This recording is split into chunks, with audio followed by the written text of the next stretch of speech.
Olá, amigos! É com muita alegria sempre que nós estamos aqui. E hoje nós estamos nesse café consigo, que é um bate-papo sobre pontos importantes da vida. É um convite à reflexão diária, ao autoconhecimento, ao despertar para a gente conseguir apreciar as coisas simples da vida, do nosso cotidiano. E assim é que nós vamos nos aprofundar e vamos compreender melhor o sentido da vida. Hoje, com muita alegria, eu trago para esse encontro uma nova convidada, que é a nossa querida. Ah, eu vou deixar que ela se apresente para vocês. Seja bem-vinda! Ai, obrigada, Mariana. É um prazer enorme vir tomar o cafezinho aqui com você, que é uma conversa tão legal, tantas pessoas legais já passaram por aqui, e é um prazer começar o dia assim, bater nesse papo muito gostoso. E eu vou me apresentar, meu nome é Carolina, eu sou de São Paulo, interior de São Paulo. Estou aqui de volta hoje falando com você, mas hoje eu moro em Brasília. E Está isso. falando de onde? Eu estou falando do litoral norte de São Paulo, eu estou em São Sebastião, que é na região norte. Linda região, muito linda Não aqui. conheço ainda, ó, que legal. É convidada. Então, E a gente fale, está. Carolina. Quem é Carolina? E da onde vem a Carolina? Quais são os seus Ai, perfis? gente. Olha, eu vejo que eu sou mãe, né? Hoje eu sou mãe acima de qualquer coisa, mas eu sou uma pessoa descobridora, né? Descobridora. Hoje eu gosto muito de me descobrir, descobrir as pessoas, me relacionar com as pessoas. A gente vive nessa busca, né? De autoconhecimento, de servir o próximo também, de compreender as pessoas, de trazer um pouquinho de contribuição e paz naquilo que a gente pode trazer. Né? Durante alguns anos, eu trabalho na área jurídica até hoje, e eu me dedico hoje às conversas amistosas com as pessoas, a entender o que é importante para elas. É isso. Conciliação? Você sabe que não fiz Não é isso. conciliação. Ah, É conciliação, você perguntou. isso, perguntei se era, É seria conciliação. Num sentido lato, assim, no sentido maior, são conversas de conciliação, de composição, mediação, né? Tudo que dá espaço para o outro se colocar mais na sua essência e descobrir que os conflitos às vezes estão muito na comunicação, na fala, na falta de alteridade, né? Na falta de enxergar o outro como uma pessoa que tem muito a contribuir com a gente também, e a gente se sente em paz quando consegue entregar, né, aquilo que é do espaço do outro. É isso. é interessante isso porque vocês têm, né, como advogados, a oportunidade de mediar essas relações, muitas vezes muito complicadas, e que se prolongam por longos anos até chegar ao momento que chega na frente do advogado. Mas quantas feridas mútuas, né? Quantos atritos Uhum. uh, foram sendo criados e produzidos nesse período todo até chegar diante de vocês, né? O filtro, quando a gente passa por uma situação, acho que de instabilidade, todo mundo tem aquela reação, né? São duas reações, o fugir ou o atacar. Então, a depender do perfil da pessoa, existe essa forma de embate e muitas coisas são colocadas de maneiras que é difícil reaver uma situação menos grave, né? É uma coisa que eu sempre me lembro que meu pai fala, olha, uma das piores sensações ou das piores emoções que a pessoa pode ter é um arrependimento. Então, nessa hora, de repente, de cabeça quente, da falta de gestão de emoções, as coisas acontecem, acabam acontecendo de uma maneira que os resultados não são os esperados, né? Esse ataque é sempre muito prejudicial. Então, pensar nisso no momento em que vai fazer alguma colocação, a gente lida muito com isso na área jurídica, né? Basicamente, os conflitos são gerados de maneira que ninguém quer causar um conflito, né? Intimamente. São coisas das mais básicas às mais complexas, né? Relações entre familiares, um incidente de trânsito, coisas que geram consequências maiores ou menores, mas está sempre ali a nossa escolha, né, Mariana? Para saber o que caminho a gente segue, né? Você segue o caminho da compreensão, da possibilidade de amenizar o que já aconteceu muitas vezes, ou a gente parte para a briga, para o ataque, para a falta de tolerância. E a gente vê a consequência disso na vida do dia a dia das pessoas e vê, como a gente já chegou a comentar, em grandes guerras, né? Como essa que a gente está vendo aí agora com a Rússia. E é importante a gente trazer o que a gente estava falando em outro momento. No momento de pandemia, né, que todos esperavam que tivesse essa compreensão do que é mais importante, o que está na essência, o que é relevante para que a gente possa viver num momento desse, imaginávamos que estivesse isso muito bem aprendido, né, pelas pessoas. O que você acha disso? A gente chegamos, né? A gente estava falando à conclusão de que o mundo todo havia sido sensibilizado de que o importante é a vida, de valorizar os vizinhos, não é? Viam aquelas pessoas cantando na janela, aplaudindo os profissionais da saúde, reconhecendo o valor dos trabalhadores, que a gente, às vezes, o entregador que vem te trazer a medicação da farmácia, um herói, né, que saía de casa se arriscando a pegar o vírus, a levar o vírus para casa, mas trazendo a tua medicação na porta, o alimento até, né? Enfim, e de repente uma guerra no meio de tudo isso é muito estranho, não é? É incompreensível mesmo. É um momento em que essa situação se tornou estranho, como se fosse o hábito de fumar hoje, que para mim eu vejo alguém, né, fumando. Nossa, mas parece que isso está um pouco fora, né, do contexto da nossa época. Mas é importante a gente também perceber que a gente vive sempre em avanço, né, em progresso, né? A gente acredita nisso, né? A gente volta sempre cada vez melhor, a gente busca melhorar, a gente busca ser melhor na essência. E isso que você falou é bem, bem legal mesmo, lembrar das pessoas que estavam sendo lembradas, né? O entregador é um ótimo exemplo, né? Pessoas De se repente, tornavam um herói. uma bomba onde morre todas as pessoas, todo esse tipo de pessoa. Está morrendo quem? Pai, mãe, criança, não interessa. Gente, como não interessa quem eu tô, né? É muito estranho, a gente fica assim, mas tudo começa com esses pequenos conflitos domésticos não resolvidos, com esses E a pequenos falta de comunicação, né, conflitos com o Mariana? vizinho não resolvidos. Começa por não reconhecer o direito do outro nas pequenas coisas. E começa por a gente não se conhecer também, porque eu acho que tudo vem dessa autorresponsabilização, né? O tanto que a gente se conhece. Por isso que a gente acha tão importante a gente se conhecer.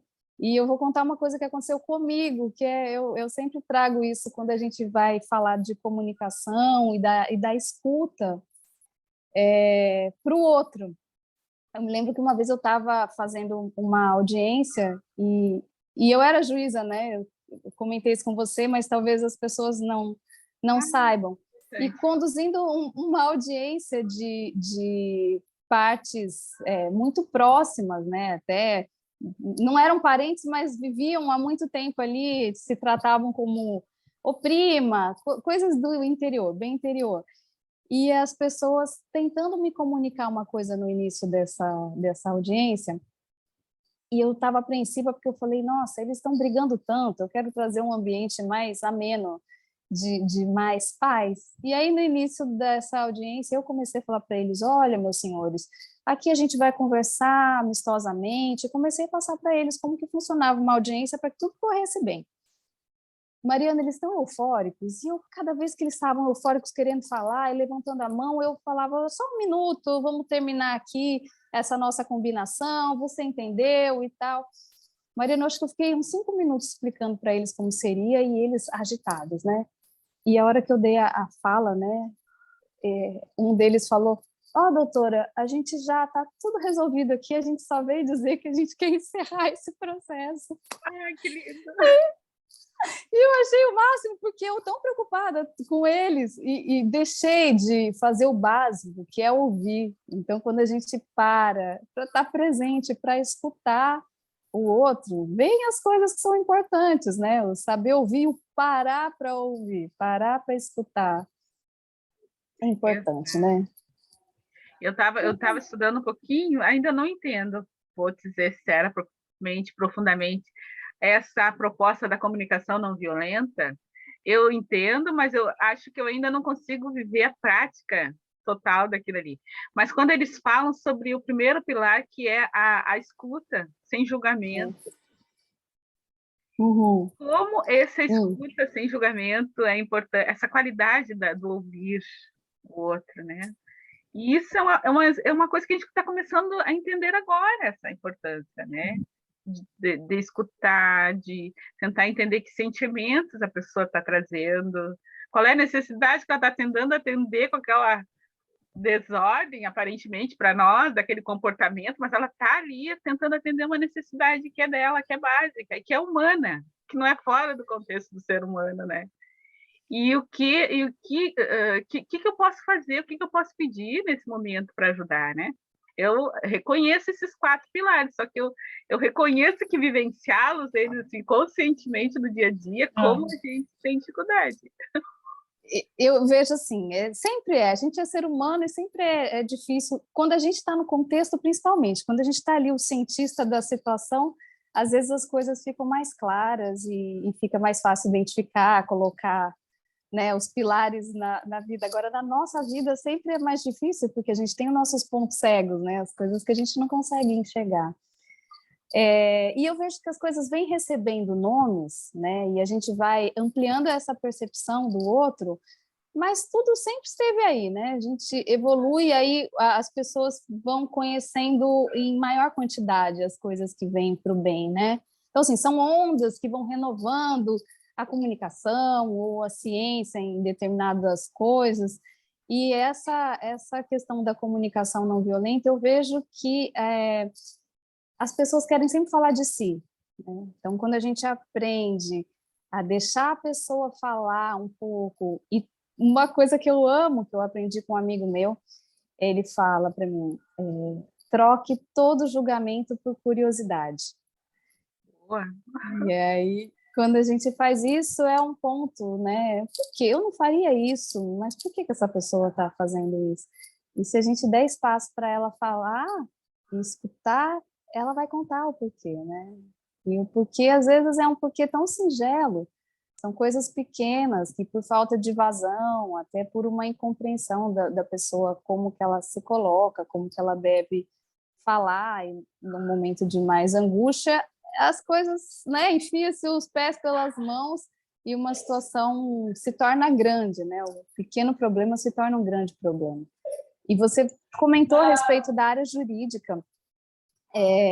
E muitas vezes os profissionais da área jurídica não conseguem identificar essa angústia dos seus clientes. Então, é tão importante a gente estar preparado para absorver isso e para traduzir isso de uma maneira que gere menos conflitos. Acho isso importante. Sim. Por outro lado, tem pessoas também que elas fogem dessa orientação, né? Elas deixam, como eu estava falando assim, as dores, as feridas vão acontecendo e vão passando o tempo sem que a pessoa busque, né, a orientação daquilo que seria o direito, o seu direito, ou o direito das coisas, para que as coisas não vão seguindo um rumo torto, até chegar a um acontecimento grave, que poderia ter sido, de repente, evitado, né? Ou tantas coisas, né? Tantas coisas podem ser evitadas, a história do arrependimento. Ninguém fica bem, né? Eu vejo muito processos de trânsito. Por mais que haja um descuido grande, muitas pessoas realmente acontece aquilo, um infortúnio, ninguém quer que aquilo aconteça, né? Ninguém sai de muitas casa vezes no carro do outro, né? Ninguém, imagina que alguém vai querer ter dor de cabeça, né? Nem para ela, e nem para o carro do outro. Então, assim, são coisas que a gente tem que compreender. Eu acho o máximo. Eu comento isso muito com meu marido, né? A intolerância no trânsito mostra muito isso. Então, muitas vezes a gente está andando e quando vem alguém muito nervoso, eu sempre dou espaço, não gosto de estar ali muito próximo a outros carros, mas eu comecei a reparar que até onde vai a intolerância? A gente dirigindo e às vezes você escuta uma buzina para um carro que está à frente, um carro realmente lento, aquele carro que está 20 por hora. E se você passar e olhar, muitas vezes são pessoas idosas, né? Que já estão ali naquela dificuldade para enxergar, dificuldade com a mobilidade. E aí você fala, nossa, será que fora desse veículo a pessoa faria a mesma coisa? E é óbvio que não, né? Ela olharia quem está ali. Mas é esse olhar, né? O olhar com cuidar do outro. Eu acredito, a gente sabe que a gente vive numa bolha e que quem gosta de pessoas gentis vão se aproximar de pessoas gentis, quem gosta de uma linguagem mais agressiva vai se aproximar de quem é mais vigoroso, né? Nem se fala agressivo, uma pessoa mais vigorosa. E isso acontece, né? Tanto na nossa área profissional, na área jurídica nem se fale, né? A visão do advogado, o mais velho, o homem, tem muito disso, né? E a pessoa que fala bravo, que humilhou o outro, e são mitos, né? Isso, para mim, eu vejo que são mitos. A gente tem que abrir esse espaço de diálogo sempre.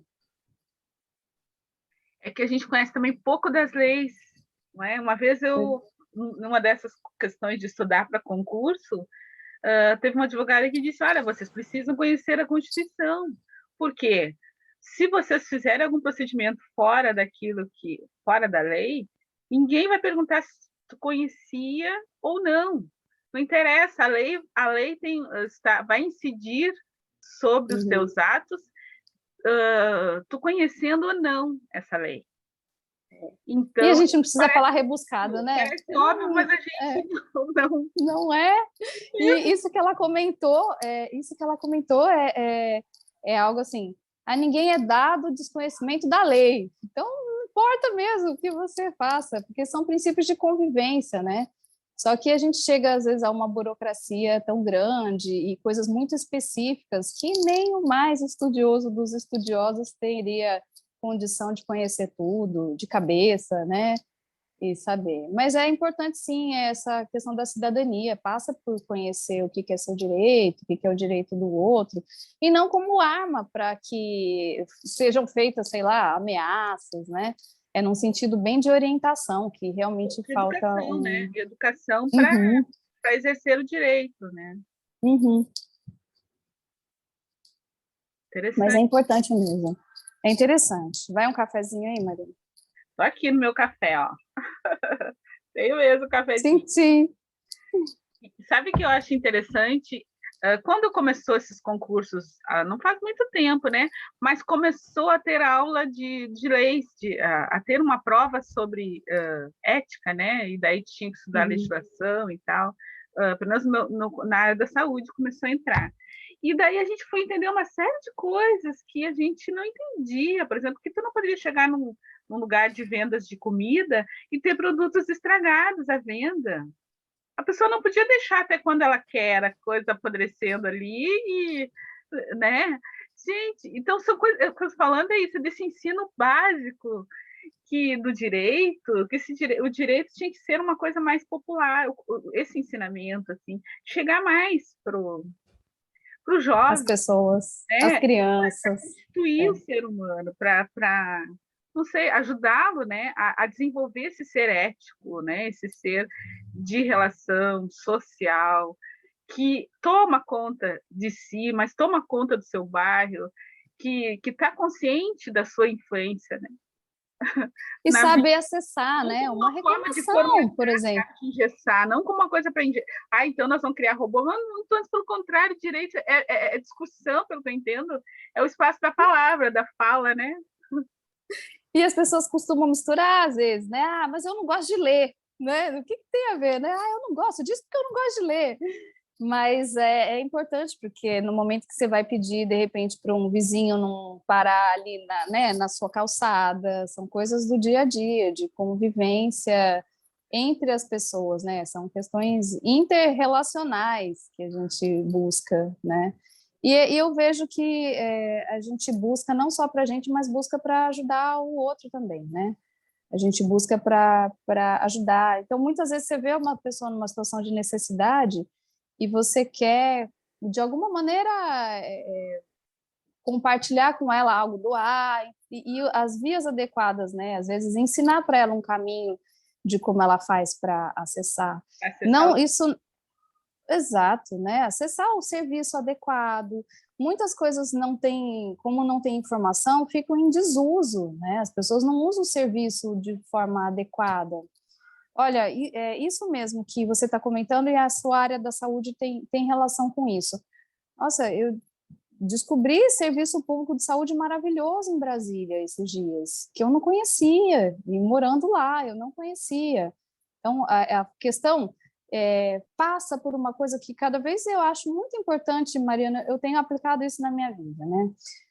Eu comentei outro dia que eu estou subindo a segunda montanha da vida, né? A primeira é aquela que a gente cuida dos interesses pessoais e que olha muito para o umbigo, cuida só de si, deixa aqui ter minha garantia de vida e tal.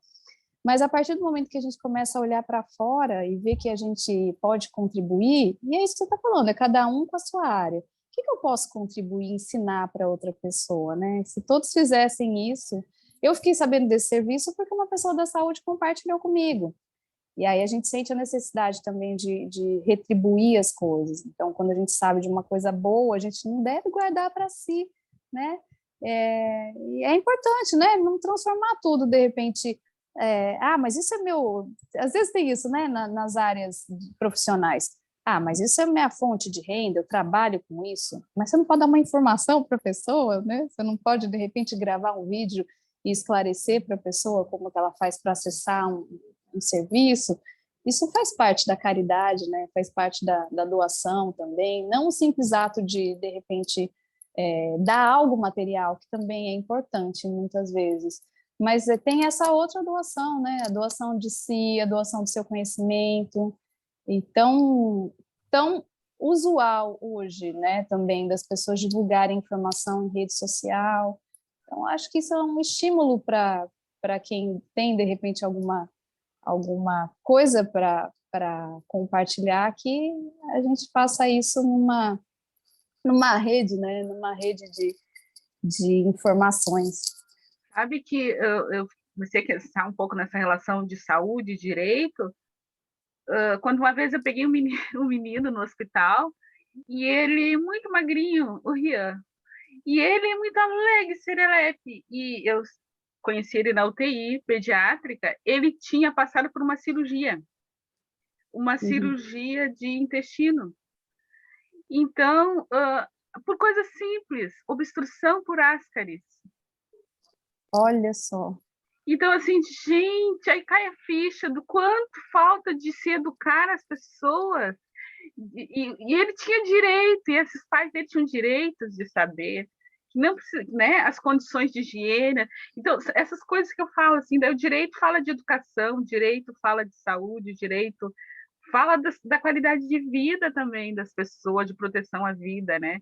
Eu pensei, meu menino parado dentro de uma UTI, passando por uma coisa que é educação básica, é saúde básica, saúde, né, comunitária, entendeu? Então, é isso que eu fico pensando, assim. E tem toda a razão. Quando a gente não faz a nossa parte de compartilhar o que a gente sabe, a gente está se omitindo, né? Porque daqui a pouco vai estourar, né? Ali estava no UTI, mas sabe onde ele vai parar, né? E se falta saúde básica, né? Imagina que outras coisas não faltam, não é? Por falta de... E o quanto que a gente economizaria como Estado, né? Se as pessoas gostam de pensar em números, em valores, o quanto que não se economiza, né? A gente lê, às vezes, pesquisas que são feitas em outros países, por exemplo, pessoas que têm essa ideia de contribuir, às vezes uma única pessoa muda uma realidade, né? Teve um caso que eu li, que eu achei incrível, de uma pessoa que levou para algum país da África um sapato que era de um solado super resistente, porque ele pesquisando lá viu que a maior parte das doenças ela vinha pelos pés, de ferimentos nos pés, em contato, né, com algo que contaminasse o organismo daquelas pessoas. E aí ele desenvolveu, e as pessoas gostam muito disso, né, de quando são úteis, o seu conhecimento é útil, você contribui, mas basta, de repente, uma ideia, ou basta uma pessoa agregar outras pessoas e formar uma rede. E o sapato era ajustável, então a pessoa ficava com aquele sapato durante muito tempo. E você vê, é básico, é uma questão pequena, né? Pensar É no de pensar no outro. É de pensar no outro. Agora, nós já vamos encerrando, mas eu vou lembrar de um filme que eu assisti há pouco, que eu não sei se tu já assistiu também, que é O Homem Absorvente. Não, ali Muito legal. ele traz bem essa questão, gente, meu objetivo é ganhar dinheiro, o objetivo é ganhar milhões ou ajudar milhões de pessoas, né? Tem um paradigma. Esse filme é muito legal, porque ele mostra a questão cultural e mostra como que, às vezes, uma questão cultural coloca tudo, assim, isso aqui é um tabu, a gente não fala sobre isso, não venha falar sobre isso, né? Não venha falar sobre assuntos femininos num lugar onde a cultura não é dado ao homem tratar disso. E esse filme é muito interessante mesmo, gostei bastante dele. E uma coisa que eu achei legal nele, Mariana, porque a questão do empreender hoje, que muitas pessoas trazem isso, né? Eu vou fazer isso e vou ganhar dinheiro com isso. É o contrário, né? Eu vejo isso ao contrário, é uma consequência de. E as pessoas, quando conseguem captar que tudo é uma consequência daquilo que você entrega, eu acho que as coisas fluem de uma maneira muito, muito boa, né? Muito Saudável para naturais. todos, né? Uma coisa saudável, que desperta, inspira outras pessoas e vai fazendo uma rede, né? De pessoas inspiradas, assim, para fazer o melhor possível dentro das suas condições, né? Mas Carolina, a gente tá muito boa essa conversa. Eu posso seguir essa conversa, só que agora vai ter que ser no próximo café. Vamos. Eu vou ficar aguardando As observações aqui. finais, não sei o que tu gostaria de fechar. Eu acho que eu gostaria de fechar. Primeiro, dizer que é um prazer falar com você, Que... ler as coisas que você escreve, que eu sempre falo, são reflexões que trazem a gente para o que é essencial nosso, né? O que é importante para a gente, que é essencial para a gente, que é se tornar um ser humano mais ser humano, né? Sempre. E eu estava lendo uma coisa que é bem legal, a respeito do desejo, né? Que a gente se move por meio do desejo. E eu estava lendo que em uma história que contam que uma pessoa tinha uma plantação de bambu. Essa plantação de bambu ele não queria mais, então ele deu um jeito de cavar, cavar, cavar, até acabar com a última raiz. Colocou pedregulho, colocou cimento, fechou, vedou, tudo aquilo. E quando a pessoa olhou, tinha um brotinho de bambu nascendo, assim, né? E é isso, é igual o desejo. Então, o que eu vejo? O ser humano é cheio de vida, é cheio de desejo, e a gente buscar sempre olhar para o que existe dentro, existe bom nosso, para deixar brotar. Lá dentro sempre tem alguma coisinha para nascer e que a gente só tem que impulsionar isso, não é? E vamos chegar, vamos chegando aos poucos. Muito obrigada, um abraço. Prazer, um abraço grande para você, um beijo e até o próximo café, nosso café.